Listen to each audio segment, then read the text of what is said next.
Hello, everybody, and welcome to the Fumbling Gurus, a podcast that talks about the NFL. And now, your hosts, Gannon, John, and Tom. Welcome back, everyone.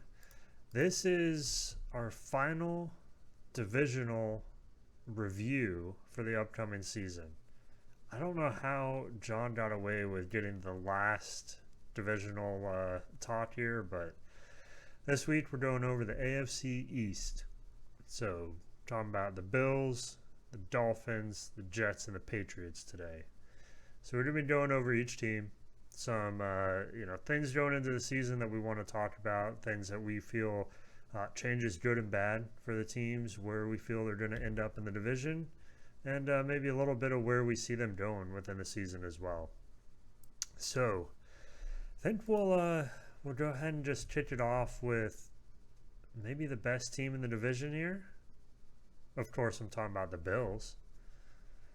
So last year, this was uh, they had a strong playoff run. Made it pretty much what they made it. They made it almost to the championship game there with the huge game against Kansas City. They had most of their players returning, and of course, if we want to jump into some of the team here, Josh Allen being the main player, the potential MVP of the team again this year. I mean, he was a strong year last year. When I was taking a look at some of the stats, the only player with more touchdowns was Tom Brady. Josh Allen ended with 42, Tom Brady with 45. So, I mean, it's a guy that heavily rely on for both passing and rushing. He, despite his size, has a pretty good mobility. Um, so yeah, we'll jump into some of. Do you think Josh Allen's going to repeat that performance? Do you see him continuing to be the go to guy, the franchise quarterback for this team? Gannon, I see you nodding your head quite a bit, so I'll throw to you first. All right. Well, let's not act like we all have the clear-cut number one as the Bills. Their defense, legendary last season, number one in the league, and they add Von Miller. You know, how good can you be? Defense wins games. We all know that. Like the offense, it's really good. They added a couple players, Jamison Crowder and the tight end OJ Howard from Tampa Bay. Um, I just I don't know where they go from here. I mean, they're projected to be Super Bowl contenders this year, and I don't blame you if you know thought anything less. Not to just a quick little fact check. They did sign OJ Howard. However, he did get cut in the roster cut down this Okay, week. So all right. Well, listen. He's still got a shot. Yeah, I definitely agree. I think if you look at the Bill, I mean, of course, explosive offense. They if you can go toe to toe with Kansas City and go back and forth, you have it going for you. But there were some questions like the loss to the Patriots last year, throwing three passes. The crazy game they had against them. But aside from that, yeah, Bills defense, I believe they had the number one overall defense last year, at least top three. And adding someone like Von Miller's, I don't even, it's probably the scariest defense in the league heading into the season. And yeah, I think they'll come out strong again, especially on that side of the football. Um, John, for you, I think one of the questions is they've never really had a great, elite running back they can count on with the team. How do you see that situation this year? Do you think, the new, I believe rookie coming in, Cook, Dalvin Cook's brother, Singletary, I know is still a main contributor. Where do you see that position going this year? their running game, we're going to talk about this guy a lot. but their running game involves around the quarterback. Singletary, he's a nice little player. I mean, I thought he was going to be something his rookie year, and he kind of just wasn't. Zach Moss, they has had been up and down, and then in the fifth or fourth or fifth round, they drafted James Cook. If you're expecting a fourth and fifth round draft pick as a rookie to come in here and save your running attack, you're in trouble. And that's just the reality is the Bills' one weakness on offense is their running game. Uh, you asked Gannon a question about Josh Allen, and I kind of wanted to speak a little bit on Allen in particular, real quick. Hmm. His first 2 years in the league, the guy was wildly inaccurate. He was all over the place. His mechanics weren't great. And then he really got working on it and he fixed it and he elevated his game. And every year, I keep waiting for him to revert back to those first 2 years and him to be this wildly inaccurate, just bad quarterback. And unfortunately, no, he's not that guy. He's an MVP caliber. He, he is the Bills offense. But one thing that I have a problem with him is those inaccuracies do show up. And when they show up, because he is such an important piece to their offense, he is their running game, he is their passing game, it hurts them.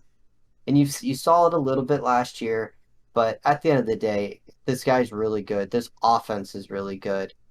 So what? They're a little weak at running back. You know who else doesn't have the greatest of running backs?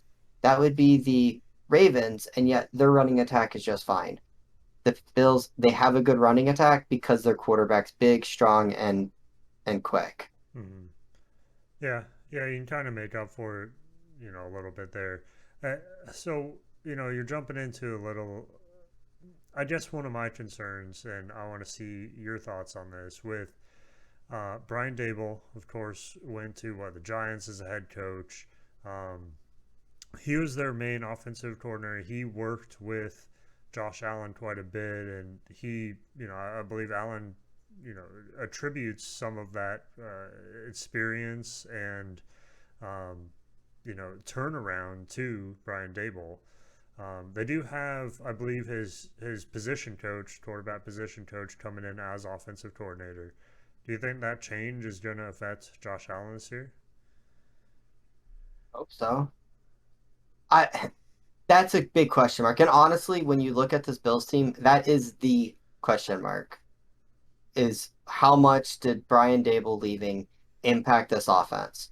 If he was the reason why Josh Allen developed into the passer that he is today, and he was the genius behind the offensive scheme and the genius behind building that offense, then yes, the Bills are in trouble. Or I shouldn't say necessarily trouble. They may take a step back. Hmm. But to be quite honest with you, when you have players of Josh Allen's caliber throwing to guys like Stephon Diggs, and I know this guy's gotten a lot of hype this offseason. He's a fantasy receiver just flying up the draft boards. But Gabe Davis is one fun receiver to watch. I was actually really mad when he got drafted by the Bills. I really wanted him to go to Green Bay. Different story, not going to get too much in that detail. But they have a lot of good pass catchers. I mean, even Isaiah McKenzie, their third string receiver, is really, really good and can replace some of those guys that left, like Cole Beasley. But honestly, I think they improved with McKenzie. And Hmm. Davis is now ready to take that bigger leap. And so, as long as your offense is let's get the ball to these guys, as long as Allen's mechanics don't just completely fail him, and I don't think that's the case. I think he's taken that step to start him. I mean, he is a star. Yeah. Yeah, and didn't they add Jamison Crowder in the offseason as well? They did. I I tend to look three receivers deep. If you're starting to get to that fourth, fifth, sixth, seventh, eighth, ninth, 10th string receiver, even on a deep team, it starts to kind of get muddied a little bit. I mean, Stephon Diggs, Davis, and McKenzie, they're your starting three, your two outside guys in your slot.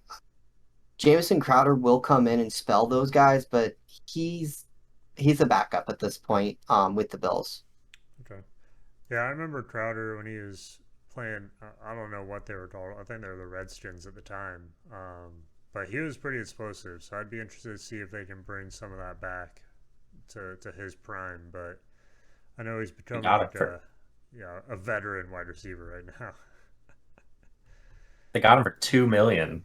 That's a steal. I mean, Yeah. Is it though? I mean, we like to think of them 3 years ago, 4 years ago when he was fun to watch and how he did really well.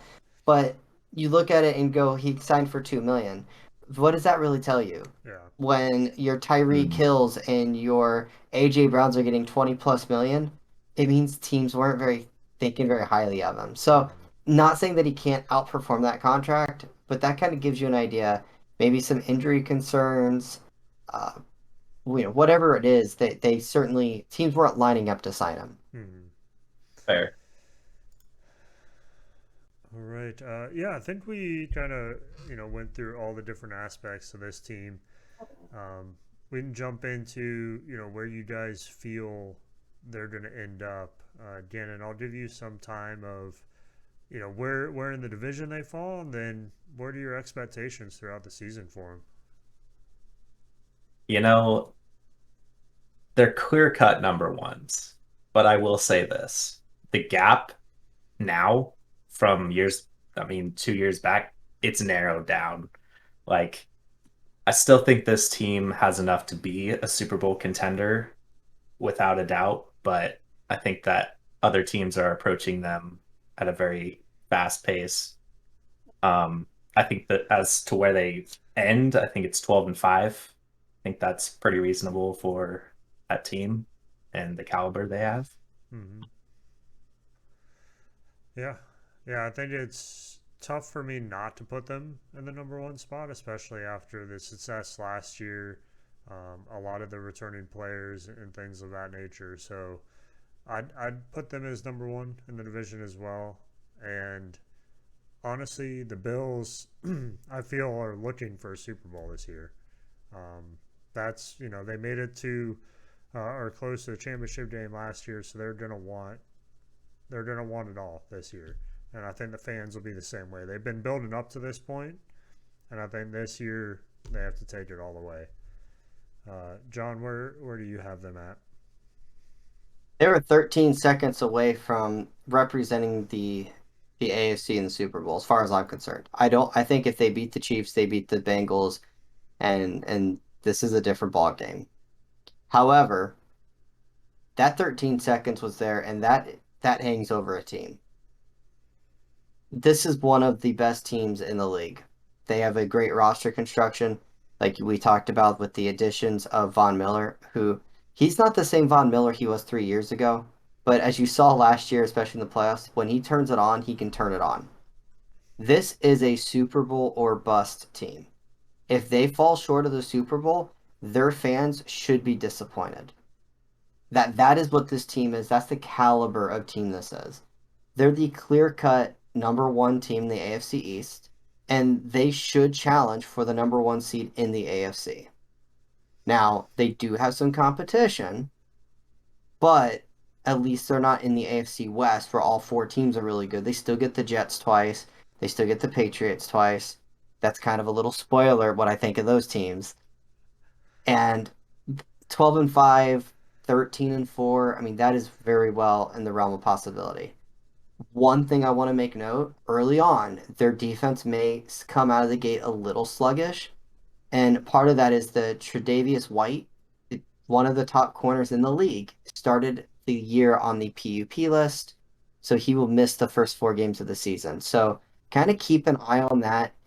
They may struggle a little bit early on just because they're missing one of their star players. Yeah, yeah. I think we're all on the same page. This is a good team. Expect good things from them, but with that comes some pressure. So we'll see how they handle it all. But yeah, we can move from arguably one of the better teams in the division to maybe not so arguably one of the worst teams in the division. Of course, I'm talking about the Dolphins. No, I'm just kidding. We're going to the Jets next. So for the Jets this year, I don't think there's too much expectation. A lot of movement in the offseason, a lot of good additions. Bringing on, of course, so the first round cornerback with Sauce there as their main addition to the team, I would say, and some more offensive weapons. I think rounding out some of the usage that they're going to get out of Zach Wilson, etc. But this is his second year coming in. I don't expect a large jump from him. Do either of you guys see a change, a huge change for Zach Wilson, or do you think this is going to be similar to what we saw last year? I'll throw it to you, John. Zach Wilson is a quarterback that came out and was supposed to be exciting, and he was exciting for defenses.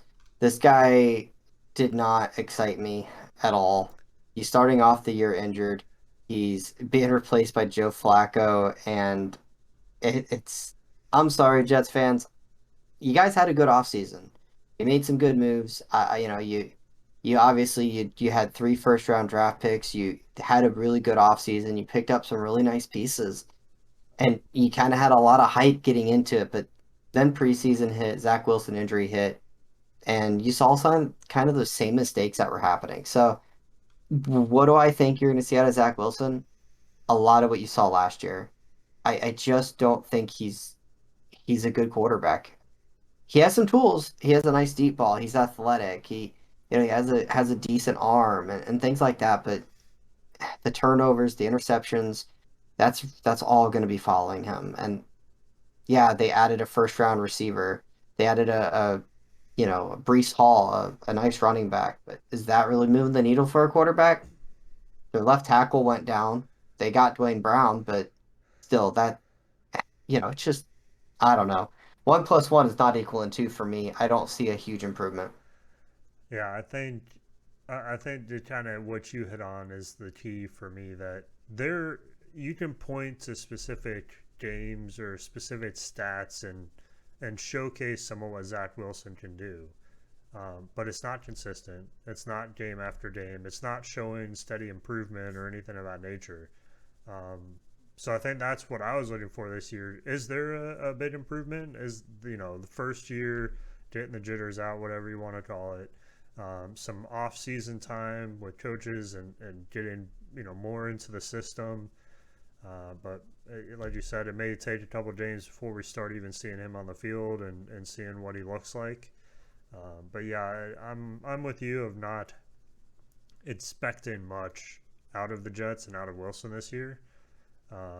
But I mean, let's see, they have gone the last 6 straight years below 500. So I think just hitting 500 would be kind of their bar right now. Um, Oh, I saw a stat, and I should have saved it, but I believe their record over the last 6 years was 24. They had 24 wins, yeah, 25 wins. It was yeah, just at or just barely above an average of 4 wins a year. yeah. So if you want to jump in, 27 wins and 70 losses, and over that time span, a negative 817 point differential. The last time the Jets were relevant was because of the butt fumble. Yeah, man, and 11 years without even making it to the playoffs, longest streak in the NFL right now, 11 years. So yeah, again, not expecting much from the team this year, but like we've been mentioning, some good changes. 2 to 3 years down the road, maybe an uptick. Um, I don't think this is going to be their year. Gannon, what do you think of Zach Wilson? Do you see him, taking on the next couple of years, seeing improvement? What are your thoughts on this Jane Green team here? Start Flacco. Start Joe Flacco. And I mean, you had your shot with Zach. I don't think he's going to pan out for you this year, or this next draft is going to be QB heavy. Pick up a new rookie and start over again. I mean, you went so long with sucking, you could suck a little longer, I guess. I mean, they did improve with a really good off season with a bunch of people that they picked up, like Sauce Gardner. I'm sure he's going to do them really well, but like, I don't, like you said, I don't expect much from the Jets, you know? Like Mm, they're going to be a bottom of the barrel team like they always are. They always have been. Like eventually maybe they can beat the Pats. I don't know, but as of right now, yeah, I fourth. yeah, They're going to stay there. Might as well just stamp it now. yeah. I would I like to think when see. Go ahead, John. I said when you, I think when you start comparing quarterbacks, I mean, we kind of went through. I know we've already talked about this team, but for instance, the Jaguars. Trevor Lawrence did not look like the Trevor Lawrence I expected or majority of people expected, but you still had moments of brilliance. You still saw the throws that he made that went, "Wow, this guy's an NFL player." Hmm. I've waited to see that from Zach Wilson. I've waited to see that moment where he makes a play or makes a, a moment where you're like, wow, this guy can play. And maybe I'm biased. Maybe I don't see it. Like I just haven't come across my timeline or I don't see the videos. But I've not seen it from this guy. And like I said, we've talked about, if you look at their, for instance, their receivers, Elijah Moore, Corey Davis, their rookie Garrett Wilson, that's not a bad receiving core. Brees Hall, Michael Carter are really good running backs. They have an average offensive line. Their defense isn't bad. I mean, Carl Lawson can rush the passer, and Quan Alexander, when healthy, is a very good linebacker. And Whitehead and Sauce Garner, some of these names, I mean, these are this is not a scrub, horrible, awful team, but they are. And I put a lot of that blame on a bad quarterback, Zach Wilson. Yeah, I mean, I think that's fair. Like you said, there. It's not that I don't know. We talked about teams like the Houston Texans, where it's hard to pick out superstars. It's hard to see where that direction of that team. I mean, the Jets have been theoretically building for 11 years now. So at what point, I don't know, where do you draw the line in that building process? How do you find the end of that? Maybe the quarterback is the issue. But yeah, we kind of heard Gannon's take fourth spot. I don't know, John, if you would like to put him somewhere else, but I think that's maybe the consensus here. The consensus is this is one of the worst teams in the NFL. Period. Full stop. This is a bottom 10 team, possibly bottom 5 team, and definitely last in the AFC East. Yeah, hard to argue anything but that position. So we'll put him fourth, hoping maybe a 500 season, maybe. That's the goal this year. 6 wins. 6 wins. So not even 500. Uh, all right, so we're moving from the Jets to maybe another rebuilding team. We have the Patriots that they've 2020 was the first season they did not make it to the playoffs since like 2008. And of course, first season Tom Brady wasn't on the team. So then there are some questions about, was it Brady that made the team great? Is Bill Belichick reliant on Brady to have those wins, to have that career? But then last year they bounced back a little bit, made the playoffs. They had Mac Jones coming in and sort of showing some of what he can do. Um, and I don't know, we had, I believe, if I remember correctly, a little mixed viewpoints on Matt Jones last season on this podcast. Um, you know, I feel like I want to let John start here, but I think I'm going to throw it to Dannon of how he feels Mac Jones this year. Do you see him trending in the right direction? Is he all hype? Is he? What are you feeling? Listen, he's Mr. Three and Out. Like he grabs legs real good last season. Like I don't know, he's a dirty QB. There's word that he didn't have a good off season. Um, I don't expect much of him this year. I don't see how the Patriots really improved that much. So I don't know. It's hard to say without really seeing him out there on the field. Hmm. Yeah, I think, and I know we're gonna get some debate here from the Finn fan, but we had, if you look at some of his stats, it is interesting. Um, he had 10 victories last season. That's quite a bit. And in terms of, let me see here, he was just the third rookie quarterback to have 6 road game wins. The other two are Dak Prescott, Ben Roethlisberger.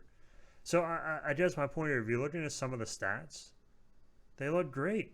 Who would not want a quarterback with some of these stats? But then you look at some of his games and you're trying to figure out where these stats come from, or at least I'm trying to figure that out. John, what are your thoughts on Matt Jones? What's he going to do this year, and do these stats reflect who he is?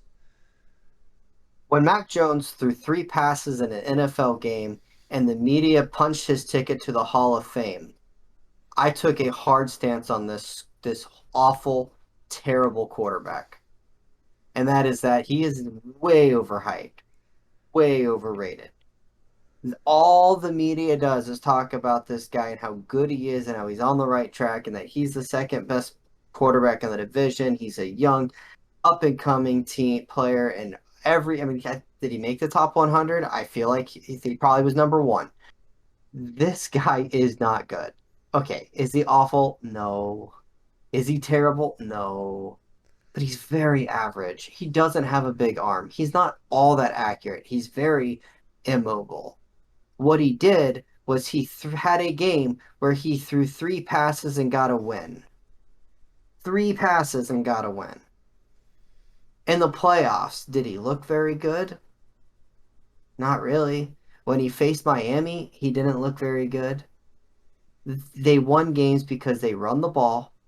They have a good defense, which is aging and showed its age as the season went on. They're slow, but they play fundamental ball and they're very, very slow and methodical. And so you make 1 or 2 mistakes, and the quarterback that, well, doesn't really do much gets the win. And that's the way they want to play it. And you know what? That's great. Trent Dilfer won a Super Bowl. Are we lining up Trent Dilfer as a Hall of Famer? Of course not. Don't where? Why do you have to bring Dilfer into this, man? Because Dilfer won a Super Bowl with an incredible defense with the Baltimore Ravens. That is what Mac Jones did. For those that aren't aware, he was a Buccaneer quarterback for a while. He didn't do us very good though. And he got cut right after. They won a Super Bowl. Uh, so I definitely agree. I don't know. Mac Jones is one of those guys just finds a way to win. But when you look at how the game was played and the stats, I don't even know how he won that game. Um, so we'll see. I think this is going to be the year where, like we're talking about, does it catch up to him? His performance and his lack of, being a stand-in quarterback that can lead a team versus just doing what it takes to win. Does that get him through the playoffs? The playoffs are a different beast when you get there. You're taking on the best of the best, and you have to be able to compete with them. And if you're matching him up against some of the other elite quarterbacks, I don't think they can take that on. I want to ask Gannon a question. I'll allow it. Gannon, who who is the offensive coordinator for the New England Patriots? That's Bill Belichick. Tom, who is the offensive coordinator for the Patriots? I'm pretty sure it's still Tom Brady. He like wears a mic while he's playing in Tampa. To Matt Patricia, Yep, that would who was a honestly that would be my guess. Yeah, Hmm. defensive coordinator, who then became the head coach of the Lions, is the offensive coordinator. and then disappeared, Yikes. and then yeah, They lost Josh McDaniels, who's a long tenured offensive coordinator for them, and they replaced him with Matt Patricia. This offense is a mess. This reminds me so much of the Dolphins last year. It is going to be ugly. It is going to be slow. Their big acquisition, which, by the way, New England fans, I'm sorry to tell you this, go ahead and lose the hype. It was Devontae Parker. And Devontae Parker is really, really good for the 2 or 3 games he stays healthy. And then he's not. Their probably best player, Tyquan Thornton, he went down with an injury and is going to miss most of this year. Their running game of Damian Harris and Ramondre Stevenson, decent. I like Stevenson a lot. I've heard really good things about his pass blocking and that he's really improved his game. This is not a good team. It really isn't. It's a slow defense, and it is a very slow and not good offense with a bad quarterback. Yeah. Yeah, that was one thing I wanted to ask you, John, with the I know traded Parker from the Dolphins to the Patriots. How much you felt that might bite you guys coming back, but I mean, I don't know. You look at some of his stats over last. I think he had 2 touchdowns last year, and he played half the season, maybe. So you don't feel he's a threat giving that to a division rival? He is the type of player. So go back a little. I'm gonna go back a few years. The Dolphins cut a tight end, and the name is escaping me. He signed with the Bills, and he was an all right guy. But it seemed like every time he played Miami, he had 100 yards and a touchdown.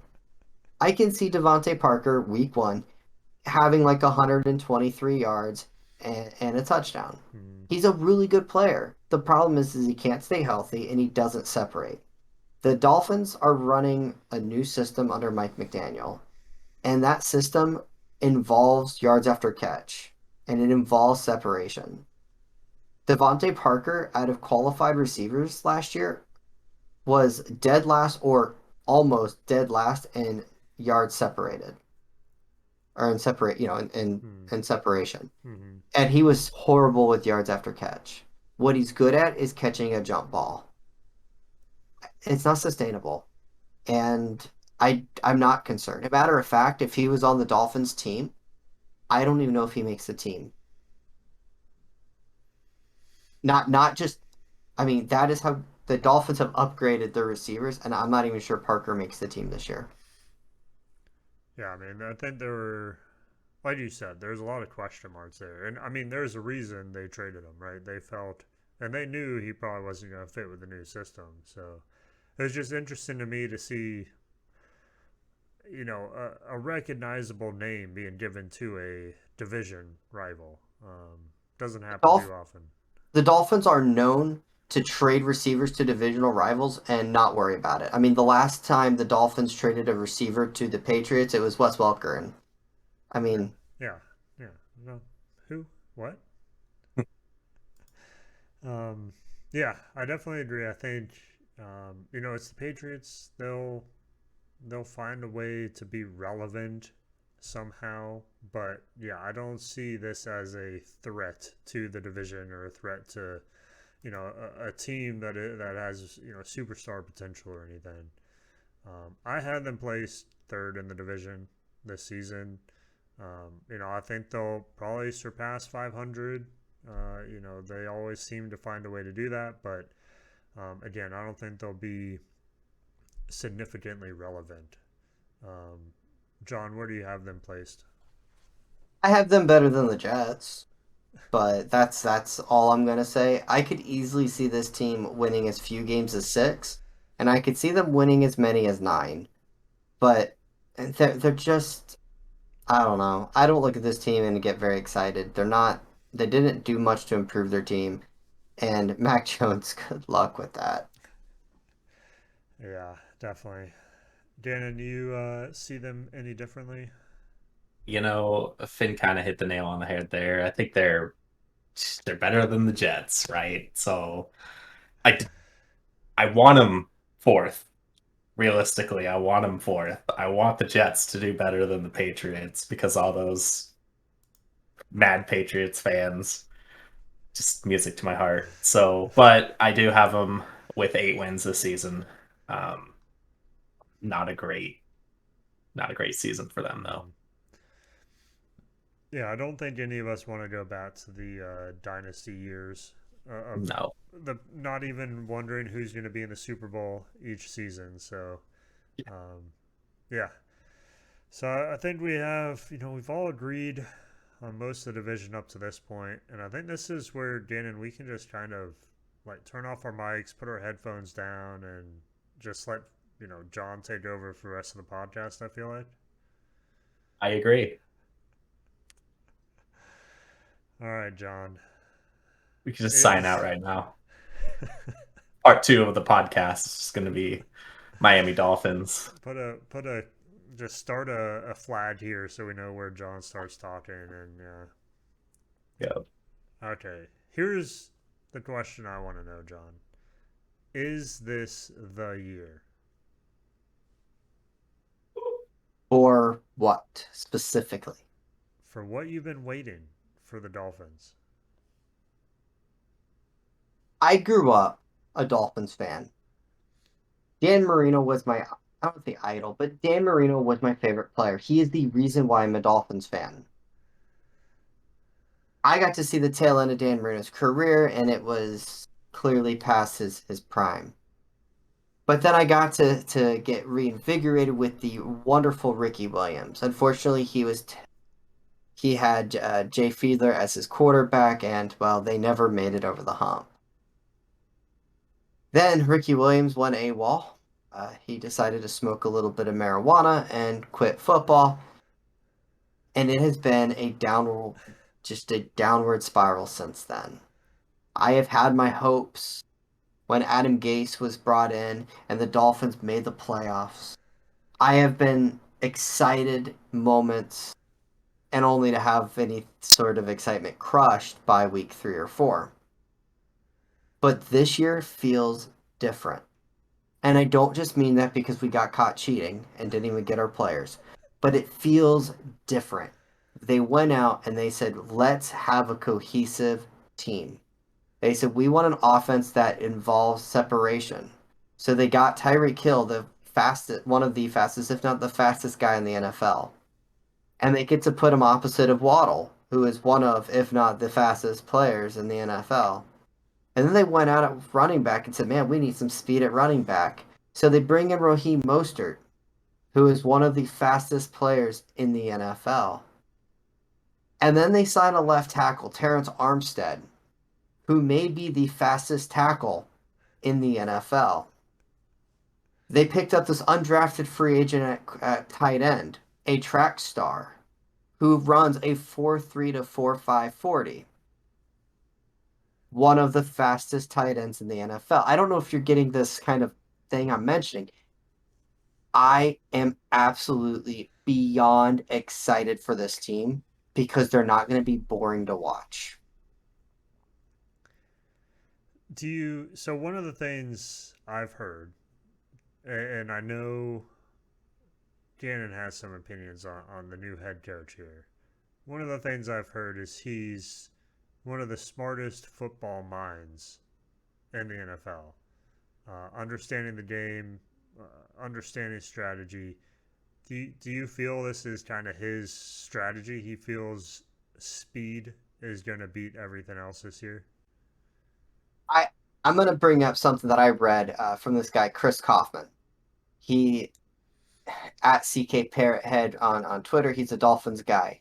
He was at the Super Bowl, or I want to say he was at the Super Bowl like area when the Chiefs and 49ers, because I think that was down in Miami, were playing in the Super Bowl. And that was when Next Gen Stats first came out.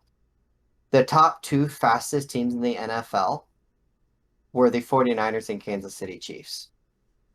I think that he understands the importance of speed and he understands the value of speed. When we talk about him being one of the smartest minds in football, it goes back to how he entered the league, and that was with John Gruden.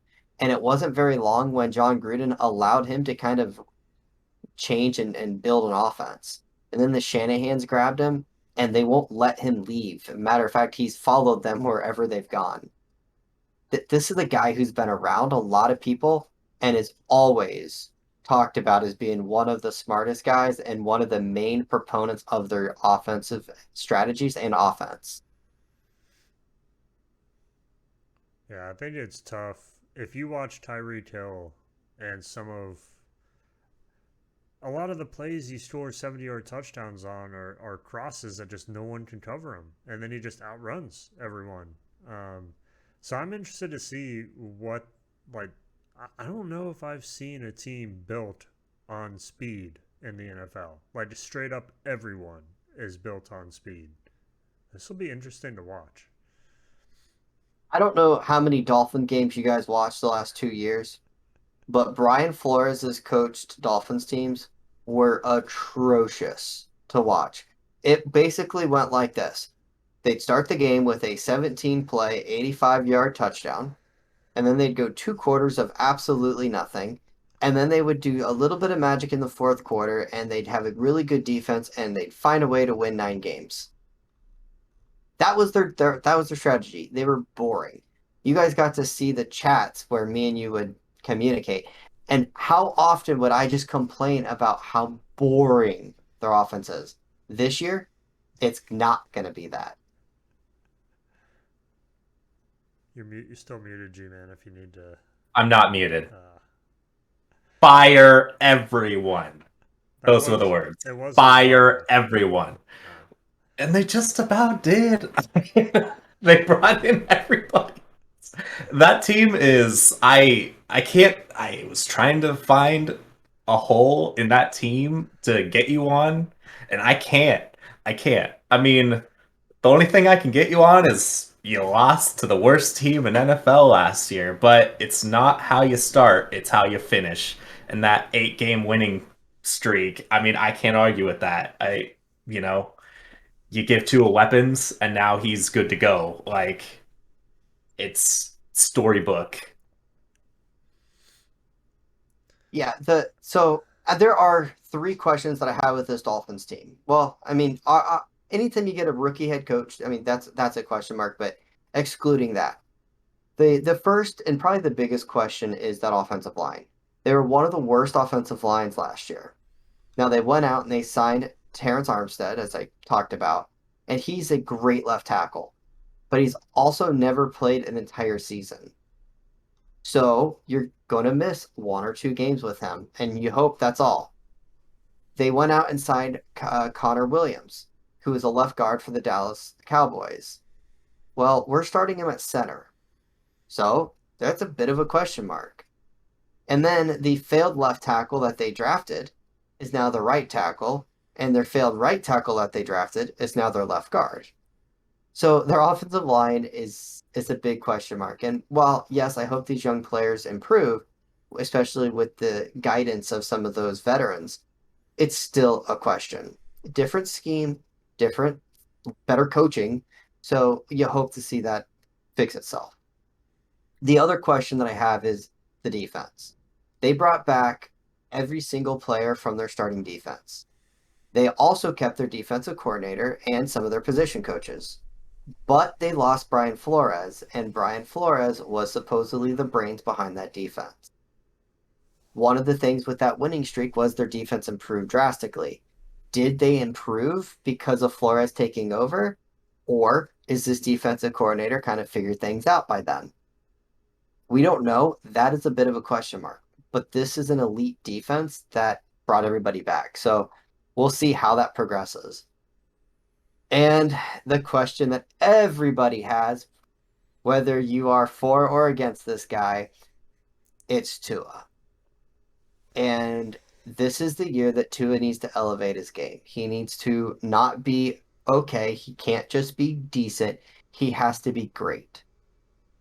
And while I think there's some other things going on that are non-football related when it comes to the narrative around Tua, I mean, for instance, first play of the third preseason game, he hits Tyreek for a 50-yard completion. It was, I believe, 55 air yards. And you have some people saying, look how great of a throw. This offense is going to be amazing. And then you have people going, it was underthrown. See, Tua can't do it. It's time for Tua to put the questions to rest. Is he the guy or not? And that's just what it boils down to. I have always been a believer in Tua. I wanted them to draft Tua in 2020. I was happy to see him be the quarterback in 2021. And I am even more excited to see him unlock his potential and unleash the deadliness of his accuracy this year. What So what makes him a success? What do you see? Where's the baseline for him being successful or a failure this season? I wish I would have looked up some numbers, but just to kind of give you an idea. But he needs to be in the upper half in quarterback rating. He needs to definitely throw 30 plus touchdowns and and limit the interceptions, which he doesn't throw that many interceptions to begin with, but he needs to throw more touchdown passes. But more importantly, the Dolphins have to win games. And yes, I know winning, I just said winning is not a QB stat, and I just destroyed Mac Jones on getting wins. But ultimately, this team is going to win games because of Tua. If he's not the guy, they won't win games. Their defense, while I love their defense, it's built a specific way, and that is to attack the ball. They want you to get in a passing situation so that they can take advantage with their elite corners. If you have a team that can keep you off balance because you're not in the lead, the defense doesn't perform as well. So I do think that Tua's, winning games, but more importantly, having that accuracy of 70+% completion percentage, being in the upper tier of that. He needs to throw 30 plus touchdowns. He needs to, cut down on those interceptions. And he just has to rally this team. And I'll be honest, well, everything I've heard this year, he's been more outspoken. He's improved his mechanics. He's gotten a noticeably stronger arm from those mechanics. He's leaned down. He's more mobile than he was. Keep in mind, he left college with a destroyed hip, a hip injury that most doctors see due to a car accident.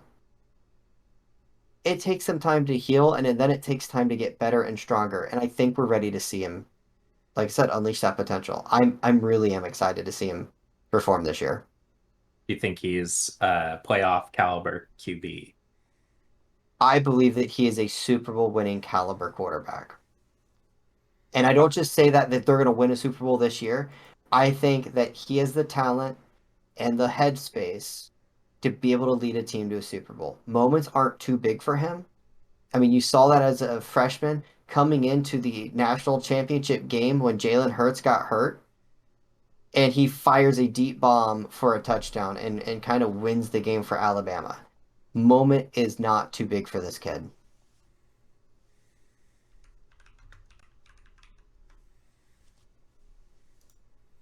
Any questions, Gannon? Any other questions? Man, where do you see them? Like, where do you see them landing if they are a playoff team, which I kind of believe they are, and I'm sure you do too. Where do you see them in the playoffs? I ultimately this is not a Super Bowl caliber offensive line. So I think if you get down to it, if the wrong injury happens at the wrong time, this is a team that can crumble. I do think they are a playoff team. I think that, 10, 11, maybe even 12 wins is not out of the question for this team. But I don't think they're going to do, I don't think this is the Bengals last year, you know, being able to get in the playoffs and win the right games. But I definitely see them winning a game or two. I mean, it wouldn't shock me to see this team, get to the divisional round and take whatever team they're facing down to the wire. And that's, I mean, look, the last time the Dolphins won a playoff game was over 21 years ago. I'm excited because I think this is a team that can win a playoff game. Yeah. If you ask me, I think that that's their goal is to at least win playoff games. And I mean, you don't got to win the Super Bowl, but you got to beat that streak, right? They got to beat the Bills. Yeah. I believe the Dolphins are 0-6 against the Bills. That needs to change this year. Yeah, I think the Bills only have like one division loss in the last couple of years. Well, I they mean, lost to the Patriots on the three pass Hmm. game. Yep. They were 5-1. Thank you, Jordan, for that stat I stole from your notes. Yeah, I think they're 11-1 over the last two seasons. That needs to change. I think if there's a year Miami beats the Bills, it's this year, honestly. I I will say that it'll be interesting with all the noise on the outside. You have all the narrative of Tua's arm and blah blah blah. You have the noise about the draft picks, the noise of Deshaun Watson finally gone. Sean Payton, was supposedly in the picture. Then you have, unfortunately, the vice president of communications. He suddenly passed away last weekend, and he was a beloved member of the Miami Dolphins. The players loved him, the coaches loved him, the media loved him. He did a lot for the community, and so you wonder if this team's really going to gel together and be super close knit, and maybe that's the type of team that's scary. Is that team that's super close knit and says, you know what, we're going to do something special, or they could crumble. I don't know, but it's going to be fun. I'm excited, and you can tell I'm just as giddy as Gannon was when AJ Brown got traded. So if they do crumble, what are they going to do? They got one first round pick. What if Tua gets hurt? Like, is he, you know, like they can't draft a new QB? Is it a fire sale for Miami? Depends on how bad the 49ers are. I mean, it depends on where that draft pick lies. They can always trade next year's first round to try to move up. There are ways to get around this, to get around it. I mean, for all you know, Lamar Jackson could be available. He's not signed the extension yet, and I don't know if you guys saw, but he did like a picture of him in a Dolphins jersey. I'm just saying. That's as good as done, man. Yeah, yeah. I don't know. Yeah, I think the AFC And is a tough division, and it's gonna remain a tough division, or a league, whatever you want to call it, right? I mean, Kansas City is always going to be up there. The Bills are going to be up there for multiple years.